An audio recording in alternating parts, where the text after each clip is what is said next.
네, 안녕하세요. 저는 스마트의 김어진이라고 하는데 오늘은 사회문화 강의를 준비해 보았습니다. 사회문화 중에서도 이 문화에 대해서 한번 함께 공부하고 개념을 공부한 후에 문제에 적용시키는 연습을 해보도록 하겠습니다. 문화의 의미는 좁은 의미의 문화와 넓은 의미의 문화로 나뉠 수가 있는데요. 이렇게 좁은 의미의 문화는 고상하거나 세련된 것, 이렇게 발전한 것들을 의미하는 것입니다. 예를 들어서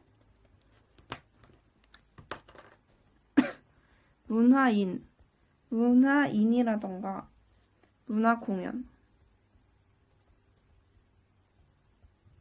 문화상품 등 좋은 것, 편리한 것, 세련된 것, 예술적인 것, 개화된 것, 발전한 것들을 의미합니다. 이렇게 좁은 의미의 문화는 대부분 이 문화가 앞에 있는 경우가 많다고 합니다. 그거를 팁으로 알아두셔도 좋을 것 같아요. 그리고 반면에 이 넓은 의미의 문화는 이렇게 고상하고 세련된 것이 아니라 한 사회의 구성원들의 행동 및 사고방식의 총체인 생활 양식을 말합니다. 모든 사회적 생활 양식, 한 사회에 나타나는 모든 사회적 생활 양식을 넓은 의미의 문화라고 할 수가 있습니다. 이 예를 들을게요. 예를 들어서 민족 문화, 청소년 문화, 대중문화. 이것들은 고상하고 세련된 문화라고 하기보다는 이 민족들의 생활 양식, 청소년들의 생활 양식, 이렇게 넓은 의미의 문화를 갖고 있습니다. 그래서 또 팁을 주자면 좁은 의미의 문화는 대부분 이 문화라는 글씨가 앞에 있는 경우가 많고 넓은 의미는 뒤에 있는 경우가 많다는 것으로 구별을 하셔도 더 좀 편하게 구별하실 수 있을 것 같습니다. 네, 이어서 물질 문화와 비물질 문화에 대해 설명해 보도록 하겠습니다. 문화는 물질 문화와 비물질 문화로 나눌 수가 있는데요. 물질 문화는 뭐냐? 인간의 욕구를 충족시키기 위해 만든 각종 도구 및 기술을 말합니다. 이 기술은 약간 비물질 문화라고 생각하실 수도 있는데 기술도 물질 문화라는 점을 기억해 두셔야 합니다. 다시 한번 말하자면 물질 문화는 인간의 욕구를 충족시키게 만든 각종 도구 및 기술, 이렇게 만져지고 또는 기술 이런 것들을 말하는 건데 그 예로는 의식주, 기계 등이 있습니다. 그리고 비물질 문화를 볼게요. 비물질 문화는 또 제도 문화와 관념 문화로 나눌 수가 있어요. 이 제도 문화는 말 그대로 제도라고 하면 뭘까요? 사회 질서를 유지할 때 쓰이는 것을 제도라고 하겠죠? 사회 질서를 유지하는 제도나 각종 규범이 이 제도 문화에 포함됩니다. 그래서 예를 들어보면 도덕, 법, 교육, 정치, 경제 제도 등입니다. 법, 교육, 정치, 경제 제도 등이 제도 문화에 속합니다.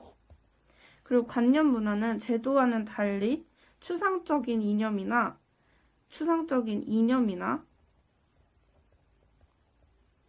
사고방식, 가치 체계를 말합니다. 그래서 이 관념 문화의 예로는 철학, 예술, 종교, 그리고 언어 등이 있습니다.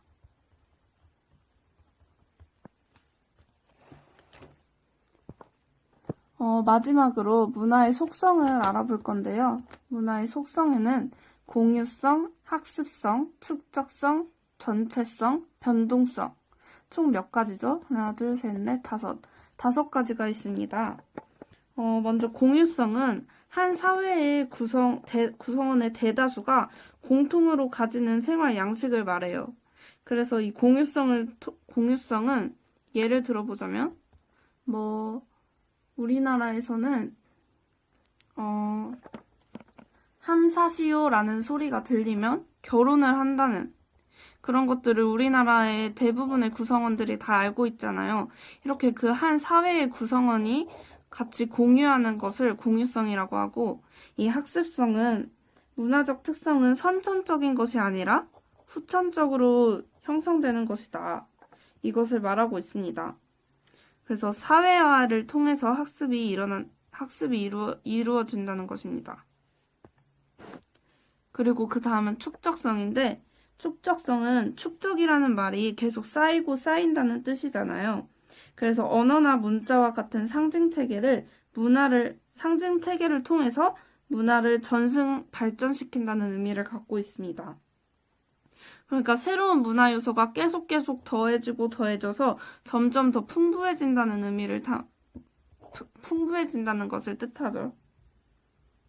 그리고 전체성은 총체성이라고도 하기도 하는데, 이건 각 문화 요소들이 서로 이렇게 상호 연결되어서 전체적으로 하나의 체계를 이룬다는 것을 말합니다. 그래서 예를 들어서 한 분야의 문화가 변동하면 다른 분야까지 전체적인 변동이 일어난다는 것을 말합니다. 예를 들어서 피임약을 예로 들 수 있는데, 이 피임약을 통해서 여성들이 아이를 갖지 않을 수 있게 되면서 여성들의 사회 진출이 더 많아졌다는, 이런 분야의 문화의 변동이 이렇게 여성들의 사회 진출에 관한 문화 변동으로 이렇게 엮이고 한다는 것이 전체성입니다. 그리고 변동성은 한 사회의 문화는 계속 지속될 수도 있지만 시간의 흐름에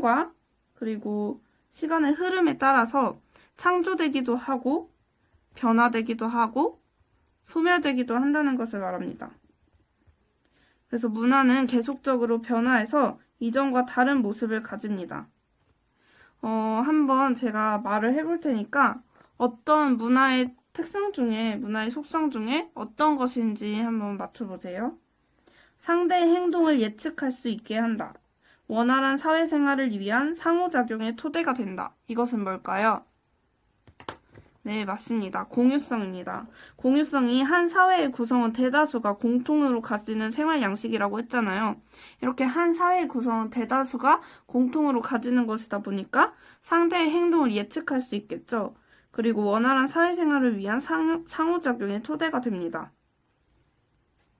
그럼 새로운 문화 요소가 추가되어 점점 더 풍부해진다. 네, 아까도 말했던 것처럼 축적성입니다. 한 부분의 문화 요소가 변동하면 전체 문화에 연쇄적인 변동이 나타난다. 한 문화가 변동하면 전체 문화에 연쇄적인 변동이 나타납니다. 이건 뭘까요? 네, 전체성입니다. 그리고 문화는 계속적으로 변화하여 이전과 다른 모습을 가진다. 네, 변동성입니다. 그럼 제가 이번에는 예시를 들어볼 테니까 어떤 속성인지 맞춰주시면 돼요. 결혼 이민자가 다문화 가정을 지원하는 기관을 통해 우리나라의 전통 예절을 배운 거잖아요. 후천적으로 이민자가 우리나라에 와서 우리나라의 전통 예절을 후천적으로 배운 것이기 때문에 학습성이라고 할 수 있습니다. 우리 민족의 음식 문화는 기후, 민간신앙, 가족제도 등과 밀접하게 연관되어 있음. 이건 뭘까요? 네, 전체성입니다. 우리나라의 음식 문화가 기후, 민간신앙, 가족제도, 이렇게 다양한 것들과 전체적으로 연결이 되어 있다는 것이니까 전체성이라고 할 수 있습니다. 그리고 외국인들은 우리나라 사람들이 뜨거운 국물을 먹으면서 시원하다고 말하는 것의 의미를 이해하는데 어려움을 겪는다. 네, 이거는 공유성이라고 할 수 있죠. 왜냐하면 뜨거운 국물을 마시면서 시원하다고 하는 것은 우리나라밖에 없잖아요. 우리나라밖에 없는지는 모르겠지만 우리 사회의 그런 구성원들은 대다수 함께 공유하고 있는 사실이기 때문에 공유성이라고 할 수 있습니다. 네, 그럼 방금 배운 세 가지를 통해서 이 문제 하나를 풀어보도록 하겠습니다. 밑줄 친 기억 미음에서 이게 2019학년도 수능 기출이에요. 수능 11번. 밑줄 친 기억 미음에 대한 옳은 설명만을 보기에서 있는 대로 고른 것은? 자, 먼저 이 기억, 니은, 디귿, 리을, 미음을 한번 분석해 볼게요. 고대 파르테논 신전은 고대 아테네인들의 지혜가 오랜 기간 집약되어 형성된 까지 보면은 이거는 뭐를 의미할까요? 자, 여기서 기억은 문화가 전승되면서 더욱 풍부해짐을 보여준다. 약간 문화의 속성이 뭔지를 물어보는 것 같은데 고대 아테네인들의 지혜가 오랜 기간 집약되었다. 이걸 보면 무슨 속성일 것 같으세요? 네, 맞습니다. 축적성입니다. 네, 고대 아테네인들의 지혜가 오랜 기간 집약되어 형성되었다고 하면은 이렇게 지혜가 계속 쌓이고 쌓여서 형성되었다니까 문화의 축적성이라고 볼 수 있겠죠? 그리고 건축 문화의 대표 사례이다. 여기서 니은의 문화는 문화시설에서의 문화와 같은 의미이다. 문화의 의미를 물어보고 있습니다. 건축 문화는 좁은 의미일까요? 넓은 의미일까요? 네, 맞습니다. 건축 문화라고 하면 넓은 의미겠죠. 이게 뭐 고상하고 세련된 이런 것들이 아니라 이 건축에 대한 문화를 말하고 있는 넓은 의미이기 때문에 그리고 제가 또 문화가 뒤에 있으면 대부분 넓은 의미라고 했었죠. 네. 자, 그리고 이를 통해 당시 아테네인들의 기술 수준이 상당히 높았음을 알 수 있다. 여기서 기술은 아까 물질 문화라고 했나요? 비물질 문화라고 했나요? 네, 물질 문화입니다.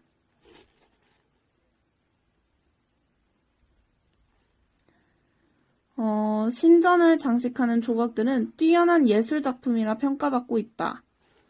자, 예술은 뭘까요? 예술은?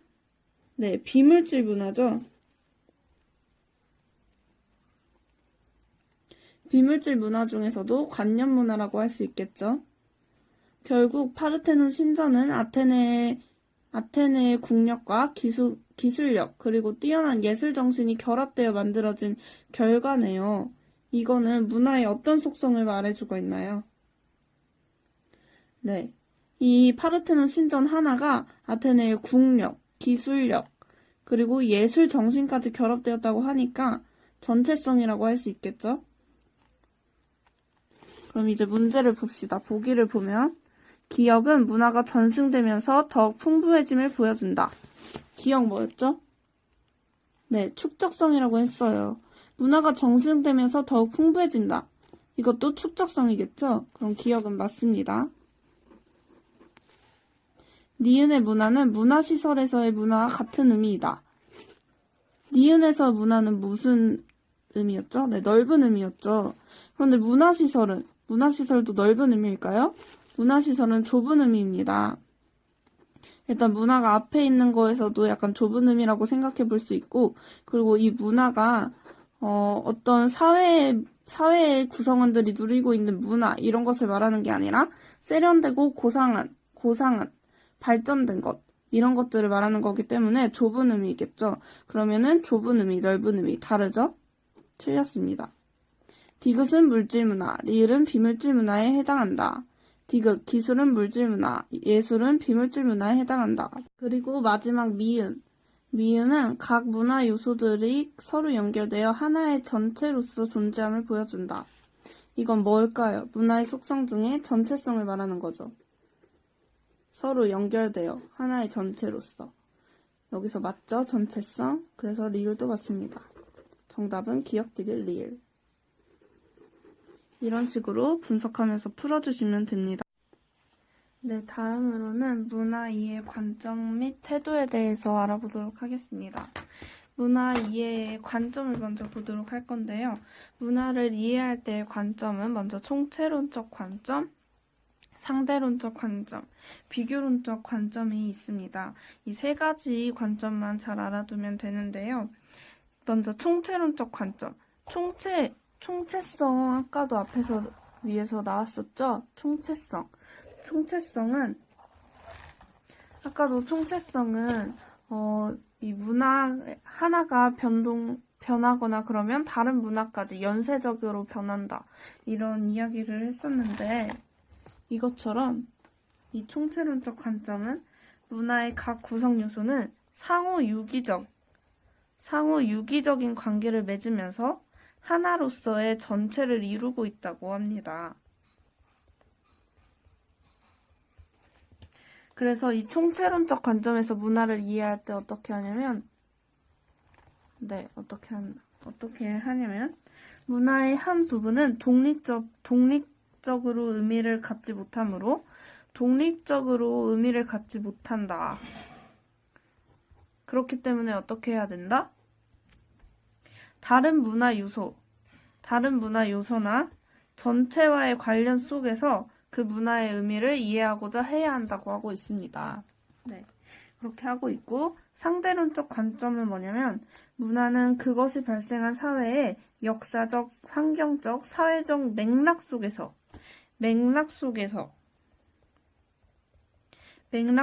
문화가 의미와 가치를 지닌다는 뜻입니다.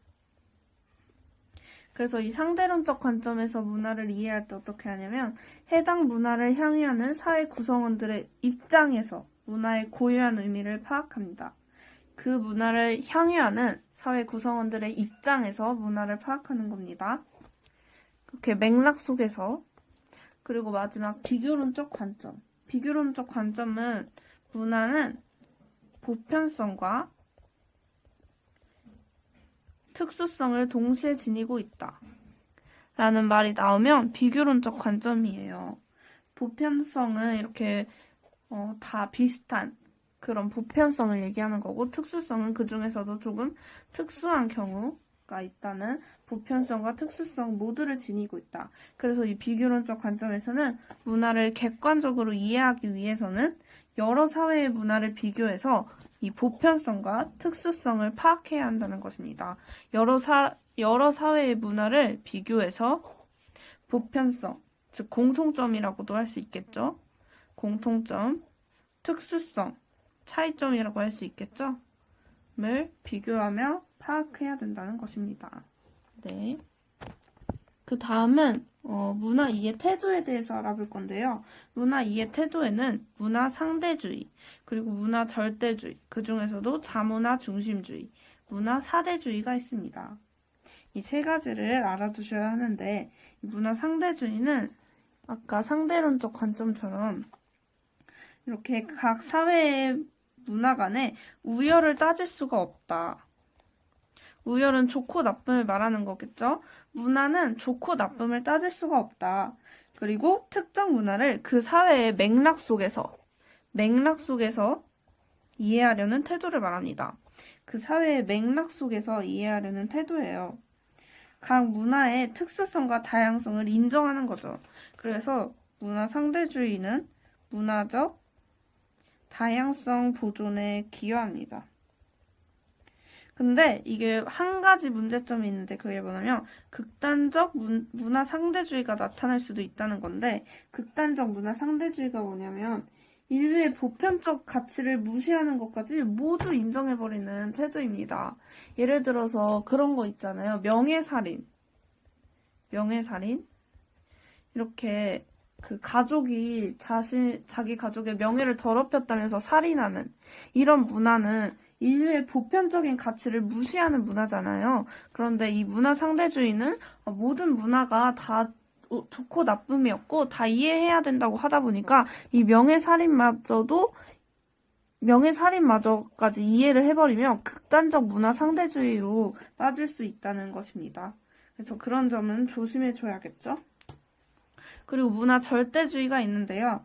문화 절대주의는 또 자문화 중심주의, 문화 사대주의가 있습니다. 자문화는 말 그대로 자기 문화를 가장 우월하다고 하는 겁니다. 그리고 자기 문화를 우월하다고 하고 타문화는 싫어, 안 돼, 부정적으로 평가하는 거예요.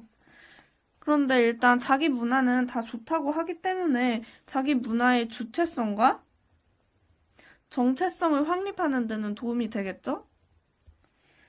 그리고 사회를 통합하는 데 기여를 할 겁니다. 왜냐면 우리 사회는 다 좋다, 우리 사회 문화가 좋다고 하기 때문에. 하지만 그 반대로 부정적인 면도 있겠죠. 다른 나라의 문화를 너무 부정적으로 평가하다 보니까 국수주의에 빠질 수도 있다는 거예요. 국수주의나 문화 제국주의. 국수주의는 자기 나라의 전통 문화만 우수하다고 믿고 다른 나라의 문화를 지나치게 배척하는 보수적인 태도를 말합니다. 그리고 문화 제국주의는 경제적으로 우위에 있는 선진국 문화가 후진국 문화에 지배적인 영향을 미쳐서 문화 식민지를 확대하고자 하는 사고나 행동 양식을 말합니다. 이렇게 선진국들이 자기들의 문화를 이제 후진국 문화를 지배하려는 거죠. 자기들의 문화로. 이런 것들이 안 좋은 점으로 보일 수가 있습니다. 그리고 마지막으로 문화 사대주의. 문화 사대주의는 이 자문화 중심주의는 우리 것만 중요하다고 했잖아요. 우리 거. 근데 문화 사대주의는 남의 것만 좋다라고 무조건 하는 거예요. 타 문화를 우월하다고 믿고 자기 문화를 부정적으로 하는 거예요. 그렇기 때문에 새로운 문화 수용에는 적극적일 수가 있겠죠. 왜냐하면 자기 문화는 별로고 남의 문화는 좋다고 하니까 새로운 문화 수용에는 적극적일 수 있습니다. 하지만 자신의 문화, 자문화의 정체성을 자문화 중심주의와 반대로 자문화의 정체성을 상실할 수 있겠죠. 그럼 여기서 자문화의 정체성이 보존되는 건 뭘까요? 네, 맞습니다. 네, 맞아요. 문화 상대주의와 자문화 중심주의에서는 자기 문화의 정체성은 같이 보존될 수 있겠죠. 하지만 이 문화 사대주의는 자문화 정체성을 상실할 수가 있습니다. 자, 그럼 이번에 이 문제를 한번 풀어보도록 하겠습니다. 2014학년도 수능 6번 기출문제인데요. 나에 나타나 문화 이해의 태도에 대한 설명으로 옳지 않은 것은? 문화 이해의 태도에 대한 설명으로 라고 하면은 뭐를 생각하셔야 되죠? 네, 맞습니다. 문화 상대주의와 자문화 중심주의, 문화 사대주의. 이 세 가지를 떠올리셔야 합니다. 그럼 가를 한번 읽어볼까요? 예전에 많은 한국인들은 품질과 상관없이 국산 가전제품을 국산은 하찮게 여기고 수입을 동경했다. 요즘도 이런 경향이 있다. 이건 뭘까요? 우리나라의 가전제품을 하찮게 여기고 다른 나라 것만 동경했다. 네, 맞습니다. 문화 사대주의겠죠. 자, 나를 한번 읽어볼게요. 16세기에 아메리카 대륙으로 이주한 유럽인들은 원주민들을 서구의 사상을 바탕으로 한 교양을 갖추지 않았다는 이유로 이성을 지닌 인간이 아닌 야수라고 보았다. 이 유럽인들이 아메리카 원주민들을 자기들이 서구잖아요. 서구의 사상을 바탕으로 한 교양을 갖추지 않았다는 이 이유만으로 이성을 지닌 인간이 아닌 야수라고 보았다는 거예요. 자기들과 다르다는 이유로 야수라고 본 거죠. 그러니까 자기 문화만 우수하다고 생각하는 거니까 뭐겠어요? 네, 맞습니다. 자문화 중심주의입니다. 네, 그럼 문제 한번 풀어볼게요. 가태도는 문화 주체성을 상실할 가능성이 높다. 문화 주체성을 상실한 가능성이 높은 건 뭐죠? 문화 사대주의죠. 다른 나라의 문화만 좋다고 하니까 문화 사대주의. 사대주의 맞네요. 그럼 가는 맞는 거예요. 지금 옳지 않은 것을 구하는 것입니다. 가태도는 타 문화의 장점을 객관적으로 인식하는 데 기여한다. 일단 3번 먼저 읽어볼게요. 나 태도는 문화 제국주의로 변질된 가능성이 높다. 문화 제국주의가 뭐라고 했죠? 네, 선진국이 후진국의 문화를 자기 문화로 지배하려는 그런 거를 문화 제국주의라고 한다고 했죠? 네, 이거는 자문화 중심주의가 변질될 때 문화 제국주의로 변질될 수 있다는 거니까 맞죠. 나 태도는 집단 구성원의 결속력을 강화하는 데 일조한다. 집단 구성원의 결속력을 강화한다. 자문화 중심주의는 집단 구성원의 결속력을 강화한다고 말을 했었죠? 네, 사회 통합하는 데 기여한다고 했었으니까. 그럼 이것도 맞습니다. 4번도. 가나 태도 모두 문화 간 우열이 있음을 전제한다. 우열이 없다고 하는 것은 뭐였죠? 네, 문화 상대주의였습니다. 그런데 이 자문화 중심주의와 문화 사대주의는 우리나라 게 더 좋다, 니네 나라 게 더 좋다, 이렇게 모든 문화 간에 우열이 있음을 전제하고 있죠. 맞습니다. 그러면 2번 한번 볼게요. 이건 조금 헷갈릴 수도 있는데, 가태도는 타 문화의 장점을 객관적으로 인식하는 데 기여한다. 타 문화의 장점을 인식할 수는 있죠. 하지만 이걸 객관적으로 인식할 수 있을까요? 문화 사대주의가? 물론 타 문화의 타 문화가 좋다라고는 하고 있지만 객관적으로 인식할 수는 없습니다. 왜냐하면 그냥 무조건적으로 타 문화만 좋다고 하고 있는 거기 때문에 객관적으로 인식하는 데 기여하기는 어렵습니다. 그래서 답은 2번. 이런 식으로 문제를 풀어주시면 되고요. 뒤에 더 있는데 오늘은 여기까지 하도록 하겠습니다. 기출 문제를 한번 오늘 공부한 개념을 바탕으로 풀어보시고 도움이 조금이라도 되셨으면 좋겠습니다. 감사합니다.